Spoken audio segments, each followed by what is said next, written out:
अथम प्रभूतं प्रणमेव रूपं गुरुर्वै सहम्यं सददेव नित्यम् अचिन्त्य रूपं मपरं मदैव देव्यं परेशां प्रणमं परेशम्। शास्त्रों में सैकड़ों ग्रंथ, हजारों ग्रंथ लिखे गए हैं, कोई एक या दो ग्रंथ नहीं। जब चारों वेदों की रचना हुई तो उन वेदों को समझने के लिए उपनिषदों की रचना हुई, उपनिषद लिखे गए। और 108 उपनिषदों में भी वे ऋषि अपनी पूरी बात नहीं कह पाए। उन 108 उपनिषदों की वजह से ही हमारे माला के मन के 108 होते हैं, इसलिए 108 की संख्या हम शुभ मानते हैं। और उन 108 उपनिषदों में या ग्रंथों में गुरु उपनिषद सर्वश्रेष्ठ माना गया है, क्योंकि जब वशिष्ठ ने यह कहा कि उपनिषदो वै गुरुर्वै सताम यो, अगर सब कुछ प्राप्त करना है तो गुरु उपनिषद के अलावा कोई ग्रंथ प्रामाणिक नहीं है।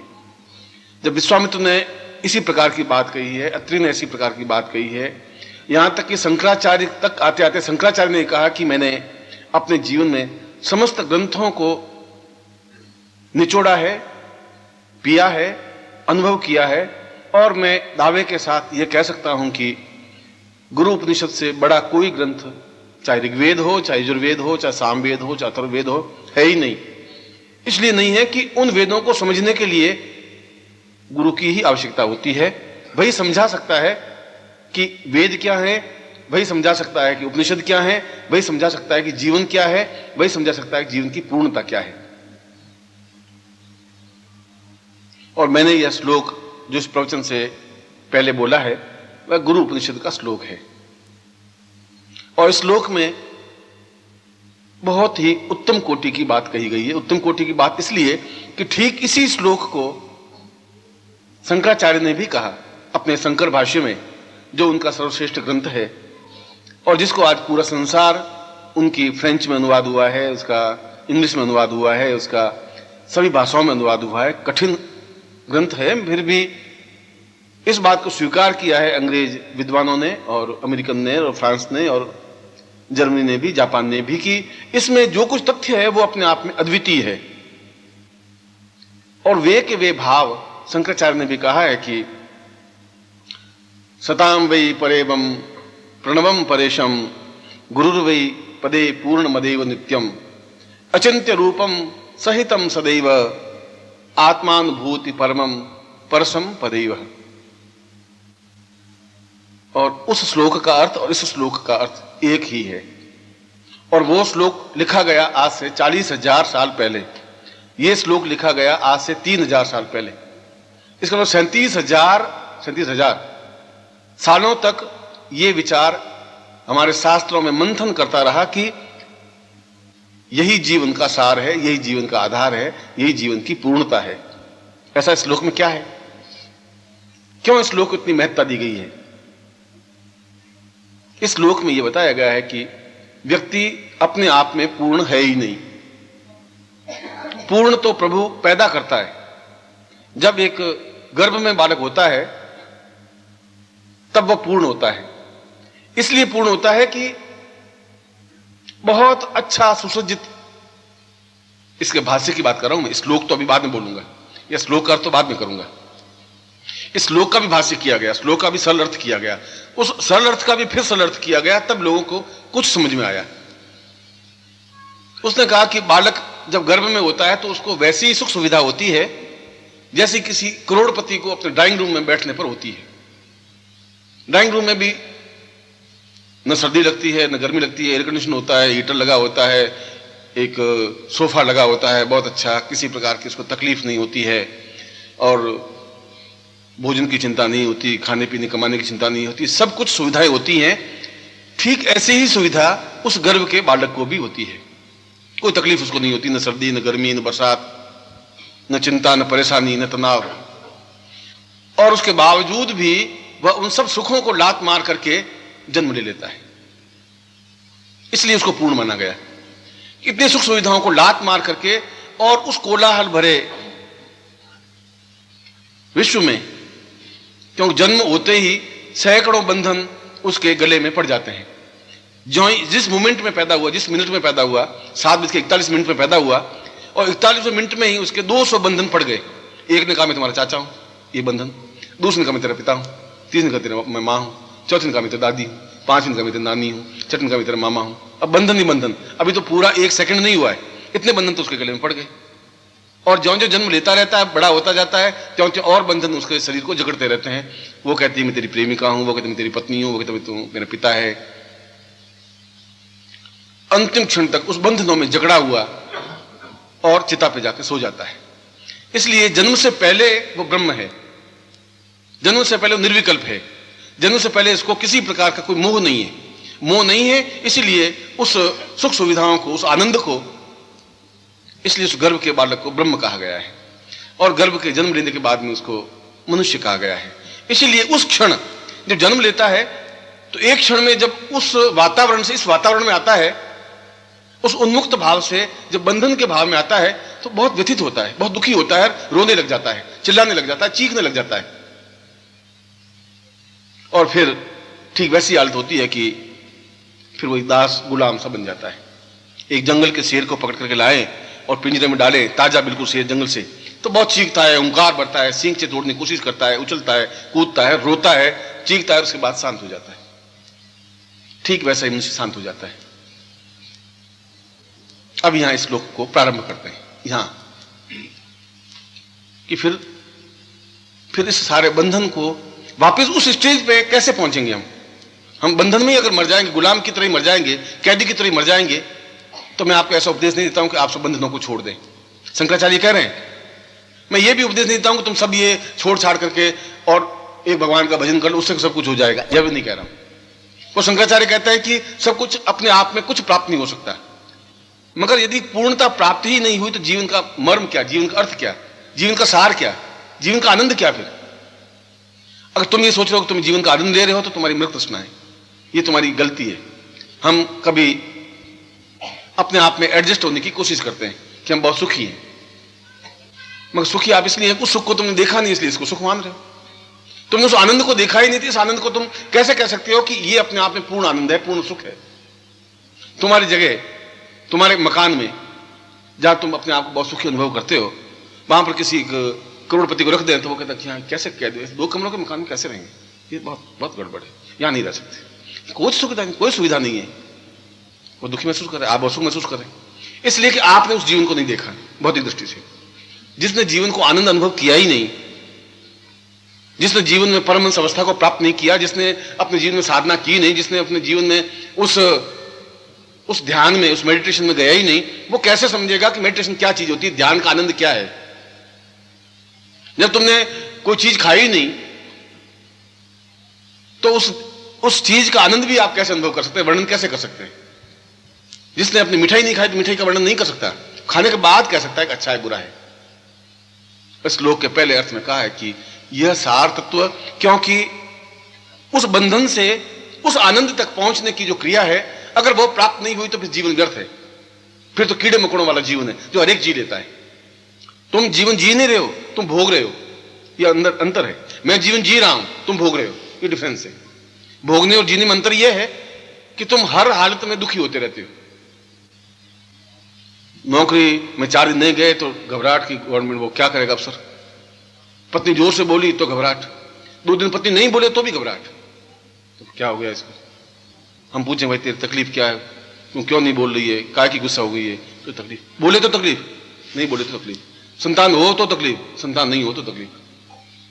बुढ़े माँ बाप घर में हो तो तकलीफ, नहीं हो तो तकलीफ। पैसा ज्यादा आवे तो तकलीफ कि गवर्नमेंट आ जाएगी, इनपुट टैक्स आ जाएगा, चोर आ जाएंगे, डकैत आ जाएंगे, और नहीं हो तो तकलीफ। और तुम नहीं, उस तकलीफ में अपने सांस लेते रहते हो और बहुत सुख महसूस करते हो। बहुत वो कुत्ता जिसके गले में पट्टा बंधा होता है, बहुत अपने आप को गर्व से ऊंचा उठ के चला जाता है कि इस गली के कुत्ते में कुछ नहीं है, मैं बड़ा हूं कि मेरे गले में पट्टा है। वो भी उस अकड़ के चलता है अब ये नहीं कि तेरे ऊपर जंजीर बंधी हुई है, पटार हाथ में उस जंजीर लिए हुए तेरे साथ चल रहा है, तू मतलब अकड़ के चलता है। और जो ही वो कुत्ता गली का भौंकता है, वो फट उसके गले में पांव में आकर खड़ा हो जाता है। अगर पट्टा बंधे होने से ही जीवन में आनंद आता हो, तब भी उसको कुत्ता ही कहते हैं, शेर नहीं कहते। शेर के गले में पट्टा नहीं होता। जो जीवन में बंधन, तुम अगर आकाश में उड़े ही नहीं तो तुम आकाश का आनंद भी नहीं ले सकते। आकाश का आनंद क्या है? एक तोते को पकड़ा बहेलिये ने, पिंजरे में डाल दिया। अब पिंजरे के तोते में बड़ा गरूर कि उसको तकलीफ नहीं है। तकलीफ ये नहीं, उसको पाँव में पैंजनियां पहना दी उस मालिक ने। फिर हरी मिर्च खाने को मिलती है, कभी अनार के दाने खाने को मिलते हैं, और बिल्ली उसको झपट्टा मार नहीं सकती क्यों, पिंजरे में बंद है, और बहुत खुश हो रहा है कि मैं पिंजरे में बंद हूं। अब उसको 6 महीने या साल भर पिंजरे में रहने दीजिए और फिर बाहर निकालिए। आप छोड़ दीजिए, वो उड़ ही नहीं सकता। क्यों? उड़ना भूल गया वो थोड़ा पंख फड़फड़ा के थोड़ा सा 1 फुट ऊपर उड़ेगा, फिर धम से जमीन पर पड़ जाएगा। और मालिक को मालूम है कि बाहर बैठा रहने, कहीं नहीं जाएगा। कहां जाएगा? ये उड़ नहीं सकता। और तुम्हारी हालत भी वैसी हो गई है, पिंजरे में बैठे हो और पिंजरे के सींग हैं, एक पत्नी है, बेटे हैं, एक घरवाली है, एक आसपास के लोग हैं, चाचा हैं, चाची हैं, चारों तरफ तीलियां बंधी हुई हैं। तुम बहुत, कभी तुम्हें अनार के दाने खाने को मिल जाते हैं, कभी हरी मिर्च खाने को मिल जाती है, और बड़े खुश हो। पैरों में पैंजनियां पहने हुए, और पैंजनी बजाते रहते हो और बड़े खुश हो रहे हो। और बाहर निकलते हो और थोड़ा पंख फड़फड़ाने की कोशिश करते हो, फिर दम से बैठ जाते हो, वापस पिंजरे में घुस जाते हो। पिंजरे में बहुत सुखी, बहुत आनंद। अब यहां कोई डर नहीं है। ये सब तो सही है, मगर उस आकाश में उड़ने वाले तोते की तुलना तुम नहीं कर सकते। वो आनंद कुछ और है, जो पंख फैला करके 1 मील तक उड़ के चला जाता है। उस आनंद को तुम ले ही नहीं सकते। उस आनंद को तुमने देखा ही नहीं। उस आनंद को तुम्हें बताएगा कौन कि ये आकाश में उड़ने वाला ये आनंद है? और अगर उस आनंद को देखा नहीं तो पिंजरे में पड़े पड़े तो मर जाओगे। उसमें तो कोई बहुत बहादुरी है ही नहीं, क्योंकि एक ने तुम्हें पिंजरे में डाल दिया, और पिंजरे में डाल दिया तेरे बाप ने और तुम्हारी माता ने, तुम्हारी दादी ने, तुम्हारे चाचा ने, इसलिए कि हम दुखी हैं तो ये सुखी नहीं रहना चाहिए। चल ये क्यों सुखी? इसको भी शादी करो, बेटा शादी कर ले, बेटा शादी कर ले, बेटा शादी कर ले, बेटा मैं अभी नहीं करना चाहता। तो फिर दादी रोती है कि मरूंगी तो पोते का मुंह नहीं देख के मरूंगी तो नरक में जाऊंगी। बेटा एक बार पोते का मुंह दिखा दे, तो बेटा बहुत बहादुरी से खड़ा होता है कि ला शादी कर ले, अभी पोते का मुंह दिखाता हूं। और साल भर में सारे काम धाम छोड़ के पोते का मुंह दिखा देते, और बहुत बहादुर, बहुत खुशी। और घर में डोल डमक इसलिए बजते हैं सारा ठीक फंसा। हम तो फंसे हुए थे ही, अब तुम भी साला रो, जिंदगी भर रोता रहे, कमाता रहे, खिलाता रहे। पिंजरे का तोता है, तुम अब क्या, तुम अब फटफड़ा के जाएगा ही कहां? अब कहां जाएगा? अभी तक तो चिंता थी कि कोई भगवान, कोई गुरु मिल गया बीच में और साल उड़ा के ले गया तो क्या करेंगे। अब वो निश्चिंत है, अब तो कहीं जा सकते। अब वो बाहर जाता है तो चलते है कि बाहर रहूंगा तो पत्नी मर जाएगी मेरे बिना। शाम को बेचारी 5 बजे इंतजार करती रहती है, और तुम चिता पे सो के चले जाओगे तो इंतजार कुछ नहीं करेगी, वो तो दूसरे दिन खाना खाने लगेगी, 5 दिन तो खाना खाएगी गारंटी के साथ में। तुम्हारा ही एहसास है, इसलिए तुमने उस आनंद को देखा नहीं। शंकराचार्य कह रहे हैं कि आनंद को नहीं देखा, उस आकाश में उड़ने के आनंद को नहीं देखा, तो फिर जीवन का वो पिंजरे में पड़े रहने का आनंद नहीं है। उसको कौन समझाएगा कि तुम्हारे जो पंख मर गए हैं, उन पंखों में ताकत तुम्हें कौन देगा? कैसे मिलेगी ताकत? तुम्हारे पास तो ताकत की विद्या नहीं है। और तुमने एक इस नल के पानी को पीकर के जिंदगी पार कर ली, कुएं के पानी को पी करके या तालाब के पानी को पी करके। ज्यादा जोश खाओगे तो गंगा का पानी पी लोगे, मानसरोवर का पानी तुमने पिया नहीं कभी। स्वच्छ, एकदम शीतल, 75 मील लंबी झील, 1-2 मील नहीं, 75 मील की कल्पना करिए। इतनी लंबी, इतनी चौड़ी झील, इतनी गहरी की 250 फीट गहरी, और इतना साफ पानी कि आप एक सिक्का डाल दीजिए पानी के अंदर तो 250 फीट नीचे भी उसके अक्षर पढ़ लीजिए सिक्के के कि उसमें 1975 लिखा हुआ है। इतना साफ पानी आपने जिंदगी में देखा नहीं, ऐसी झील भी आपने देखी नहीं। इसलिए नहीं देखी, आप हंस बने ही नहीं। हंस नहीं बने तो मानसरोवर जा नहीं सकते। कौवे बन सकते हो, बगुले बन सकते हो, और बगुले हो। हंस के भी सफेद पंख होते हैं, तुम्हारे भी सफेद पंख हैं। और एक बार हंस ने और बगुले ने बहुत कोशिश सोची कि चलो हंस उड़ता है, अपन भी उड़े, इसमें मेरा फर्क क्या है? इसके भी चौंच है, मेरे भी चौंच है, इसके सफेद पंख है, मेरे भी सफेद पंख है, ये भी पक्षी है, मैं भी पक्षी हूं, इसमें कौन सी बड़ी बहादुरी होती? हंस उड़ा, बगुला भी उड़ा। आधा किलोमीटर जाते बगुला थक करके नीचे पड़ गया, हंस तो उड़ता चला गया अपना आकाश में 200 मील तक में, और 200 मील उड़ करके वापिस भी आ गया। ये तो कुछ आनंद नहीं है। और हंस ने डुबकी लगाई मानसरोवर में तो 5 किलोमीटर जाकर के बाहर निकला। जब तुमने मानसरोवर देखा नहीं तो उस आनंद को नहीं देख पाओगे। ताल तलैया के पानी में वो आनंद नहीं है जो मानसरोवर के पानी में है। जब तुमने देखा ही नहीं तो कौन दिखाएगा तुम्हें वो पानी?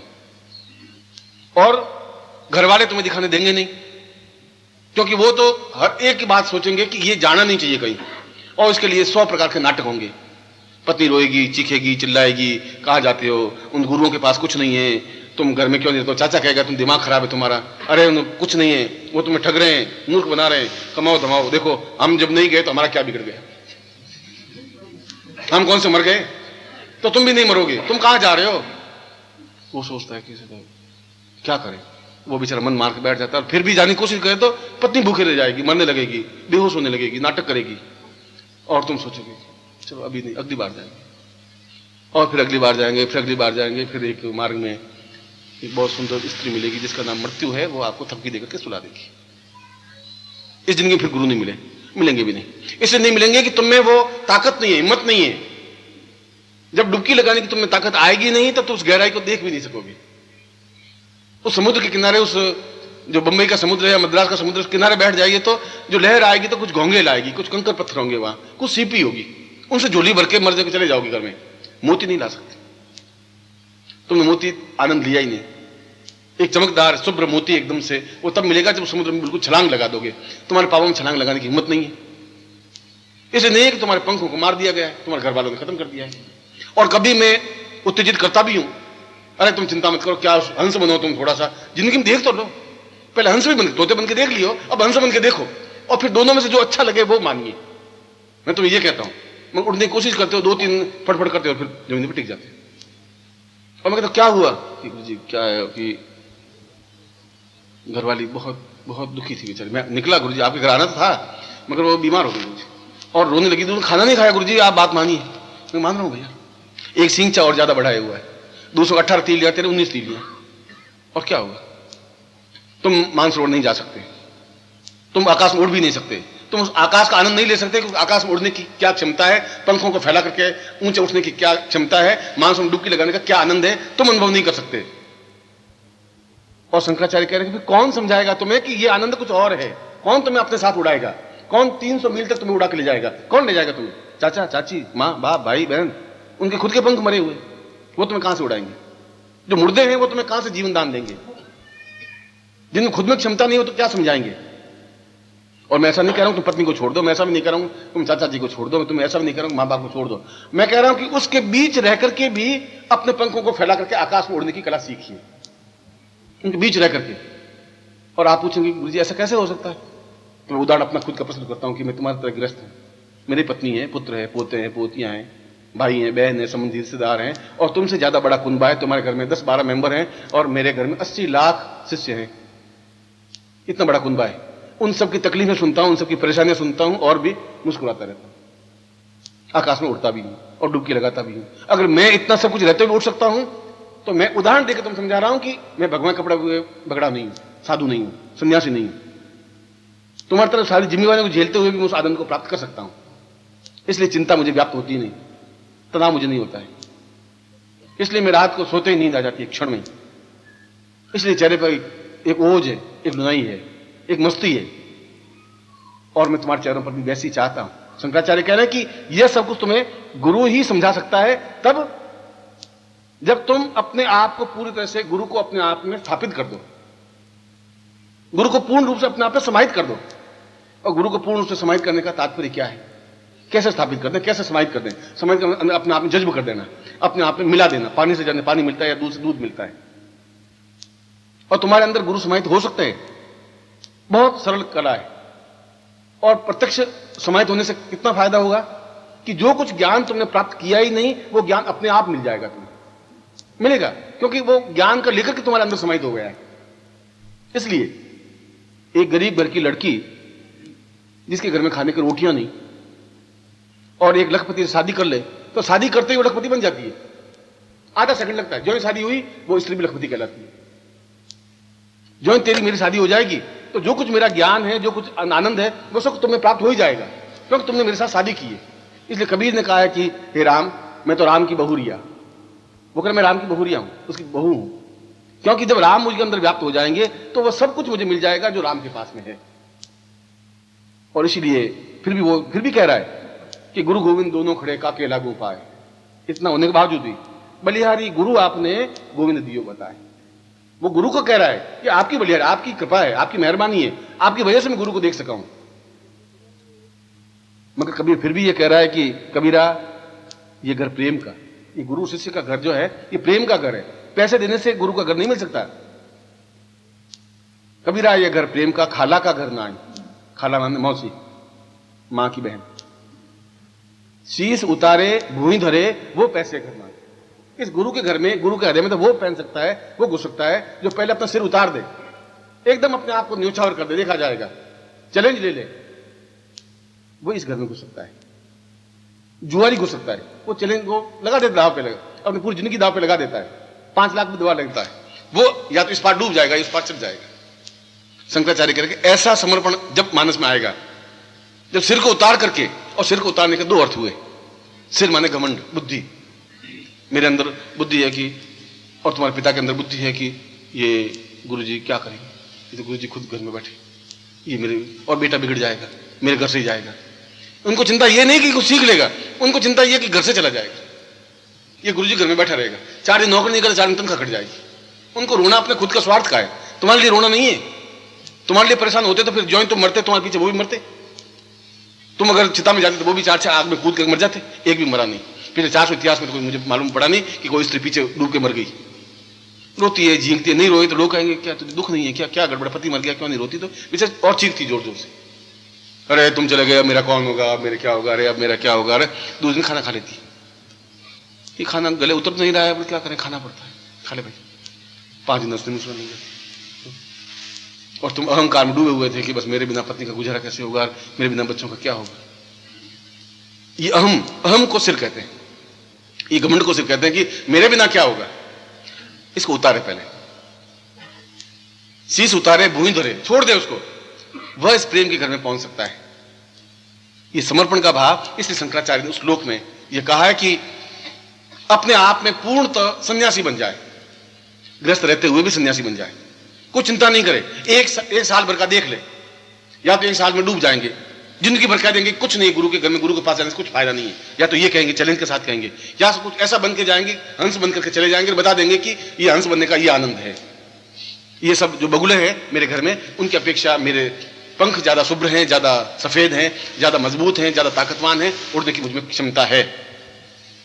ये तब हो पाएगा, तुम अपने घर में रह करके ये सब कुछ प्राप्त नहीं कर सकते, उस घर में पैंट करके कर सकते हो। और पैंटने की क्रिया तब है जब तुम सब कुछ दे दोगे तो अपने आप में गुरु को प्रत्यक्ष कर दोगे। तुम कुछ चूकोगे नहीं, तुम कुछ हाथ से छोड़ोगे नहीं, और गुरु को अपने अंदर स्थापित, तुम्हारे अंदर तो स्थापन जगह ही नहीं है। अगर गुरु बेचारा चाहे भी तुम्हारे हृदय में जाने का, तुम्हारे दिल में जाने का, तुम्हारे दिल में तो स्वार्थ और छल और झूठ और कपट और व्यभिचार और बदमाशी और इतना अधिक ठूस ठूस के भरा हुआ है। अब मैं खड़ा भी हूं तो कहां खड़ा हूं, कोई जगह ही नहीं। और फिर उसमें बुद्धि इतनी अधिक हावी है, पहले उसको थोड़ा साफ कर दीजिए, जगह थोड़ी इतनी जगह बनाइए जहां गुरु बैठ सके आकर। और वो तब हो सकता है कि जब चैलेंज के साथ में आप गुरु के साथ हो जाएंगे। और गुरु के साथ होने का तात्पर्य है कि जो गुरु के लिए अनुकूल हो वो कार्य कर लें। मैं अपने स्वार्थ के लिए नहीं, मैं नहीं कि मैं गुरु हूं, मैं तो उन शास्त्रों की बात कर रहा हूं, शंकराचार्य की बात कर रहा हूं। तुम अगर मेरे लिए कुछ कार्य करोगे तब भी मेरे कोई फर्क नहीं पड़ेगा, तुम नहीं करोगे तब भी फर्क नहीं पड़ेगा। जब 70 साल तक तुमने काम नहीं किया तो मेरा कौन से डूब गया कुंबा, और अब तुम कर लोगे तो कौन से मैं भगवान बनूंगा। और मुझे भगवान बनने की ख्वाहिश है नहीं, जब मैं भगवान हूं तो मुझे भगवान बनने की ख्वाहिश नहीं है। भगवान का तात्पर्य है कि जो पूर्ण ज्ञान को प्राप्त कर सके वो भगवान। कोई आकाश में टिमटिमाते मारते हुए दिए कुछ नहीं भगवान कहते। जहां पूर्ण तो प्राप्ति हो, जहां एकदम से किसी प्रकार का तनाव नहीं हो, चिंता नहीं हो, कुछ व्याप्त ही नहीं हो। और मैं इस प्रकार से चिंता मुक्त हूं, मैं रखता ही नहीं चिंता, तनाव रखता ही नहीं। ये तनाव तो है कि वो आया नहीं, क्या तकलीफ है। यह तो एक तुम्हारे प्रति एक मोह बसता है कि क्या बात हुई, क्यों नहीं मिले, क्या तकलीफ है। अगर तुम तकलीफ में होते तो मैं तकलीफ महसूस करता हूं, और तुम्हें लाइन पर लाने के लिए कभी चाबुक भी मारता हूं, मैं खुद मारता हूं, महीने भर नहीं भी बोलता हूं, 2 महीने नहीं बोलता हूं, गुस्सा भी करता हूं, फटकारता भी हूं, प्यार भी करता हूं। ये तो क्रियाकलाप है। कृष्ण बहुत अय्याशी था, बहुत उसको प्रेम करने वाला था, और सूर ने और बाकी लोगों ने उनको इतना कहा कि बिना गोपियों के रह नहीं सकता था, ऐसा था, राधा के पीछे भटकता था, कदम के वृक्ष पर चढ़ा, सब कुछ था। और हमने ऐसा मान रहा कि ये तो बहुत प्रेमी जीव है या, मगर जिस समय वो उद्धव लेने के लिए आए, क्रूर लेने के लिए आए और रथ पे बैठा, और रथ पे बैठा तो रथ रवाना हुआ तो पीछे मुड़ के देखा ही नहीं गोपियां खड़ी है कि नहीं खड़ी है। निर्मुक्त भाव से मिला, तब भी उसी भाव से था, रवाना हो गया 1 सेकंड, कुछ पीछे पलट के नहीं देखा। और हम अगर पलटे हैं तो पीछे उस पत्नी या प्रेमी का जो भी, अच्छा चिंता मत करना, मैं वापस आऊंगा, तुम क्यों घबराती है, मैं तेरे साथ में हूं, ये लेटर लिखूंगा, तुम भी मुझे लेटर लिखना, ये मेरा एड्रेस है, और तेरे बिना कैसे रहूंगा। फिर 2 बार फिर पीछे मुड़ के देखते हैं, फिर इधर देखते हैं, फिर मुड़ते हैं, फिर पलट पलट के देखते हैं। उसने मुड़ के नहीं देखा। यह अनासक्त भाव था। और यह अनासक्त भाव जब जीवन में आता है तब मुझे प्रेम भी करना पड़ेगा, पर अनासक्त भाव से। मन में ऐसा कुछ स्वार्थ नहीं है। तुम्हारी आंख गंदी हो सकती है, मेरी आंख गंदी नहीं है, मेरा मस्तिष्क भी गंदा नहीं है, मेरे विचार भी गंदे नहीं है, क्योंकि मैं तुमसे ज्यादा आकाश में उड़ने की क्षमता जानता हूं। उस आकाश को नापा है मैंने, देखा है और नाप के दिखा सकता हूं। मगर मुझे जमीन पर उतरना पड़ता है तो बुगलों के बीच में खड़ा भी होना पड़ता है, क्योंकि यह मेरी इच्छा है कि इन बुगलों को मैं हंस का रूप दे सकूं, तो मेरे जीवन की सार्थकता है। मैं इनको हंस बना सकूं, उड़ा के दिखा सकूं कि देखो ये आनंद है तुम्हारा, उस डुबकी लगा के बता सकूं। बाकी मुझे गृहस्थ में आने का कोई आनंद था नहीं। मैं सन्यासी रहा हूं और अपने आप में बहुत अद्वितीय सन्यासी रहा हूं, जहां हिमालय का कण कण इस बात को एहसास करता है कि सन्यासी रूप ऐसा होता है। क्या जरूरत थी मुझे मगर मैं ग्रस्त नहीं बनता तो ग्रस्त के लोगों को समझा नहीं सकता। सन्यासी ग्रस्त के लोगों को समझाए तो इफेक्ट पड़ता नहीं है, इसलिए तुम्हारे बीच आने के खड़ा होना पड़ेगा, मुझे बात करनी पड़ेगी। और तुम अपने आप में इतने न्यून हो कि अपने आप जैसे समझ लेते हो कि क्या है गुरु जी वैसे रखने, ये तुम्हारी भ्रम है, आंख का भ्रम। तुम्हारी आंख में कमजोरी है तो जब बगुले बैठे, मांस भी बैठा है, तुम सोचो कि ये भी जरा बगुला है, ये तुम्हारी आंख की कमजोरी है। हंस को चिंता नहीं है, वो मानता मैं तो हंस हूं ही, मुझे क्या है, भले ये मुझे बगला कहे चाहे हंस कहे, उसमें क्या अंतर आ जाए। इसे शंकराचार्य श्लोक में कह रहे हैं कि जब 1 साल भर के लिए अपने आप को कुछ क्षणों के लिए, कुछ समय के लिए पूरा अनासक्त भाव से जुड़ जाओगे तो अपने आप तुम्हारे अंदर वो समाहित हो जाएंगे। समाहित होंगे ही एक्टिविटी से, क्रिया से, चिंतन से। चैलेंज तो लेना ही पड़ेगा। तुम सोचो हम चैलेंज भी नहीं ले रहे सब कुछ मिल जाए, ऐसा नहीं हो सकता। जब ये शिष्य इतने छोड़ छाड़ करके अगर शास्त्री यहां बैठा है तो इनके भी कोई घर बात तो हो गई, कुछ ना कुछ तो हो गई, वो भाई बंधु संबंधी रिश्तेदार होंगी। मगर मैं 24 घंटे में 2 मिनट भी नहीं मिलता हूं, 1 मिनट भी नहीं मिलता हूं। 2 मिनट तो बहुत बड़ी बात है, मगर उसके बाद भी इसके आंख में आंसू टूटता नहीं है। हर क्षण इसके माइंड में एक स्थिर है कि ये गुरु हैं मेरे। और यहां तक कि यदि कोई हनुमान जी का पाठ भी कर लेता है तो इसको मन में आग लग जाती है कि जब गुरु बैठे हैं तो हनुमान जी क्या कर लेंगे, क्या करेंगे हनुमान जी, क्या हनुमान चालीसा का पाठ करना है। अगर ये भाव ऑटोमेटिकली अगर है तो उसके अंदर गुरु है ही, कहीं नहीं जा सकते। और जहां गुरु हैं वहां जीवन में, अगर शास्त्र अगर ये कह रहे हैं कि गुरु ब्रह्मा गुरु विष्णु गुरुदेवो महेश्वरा,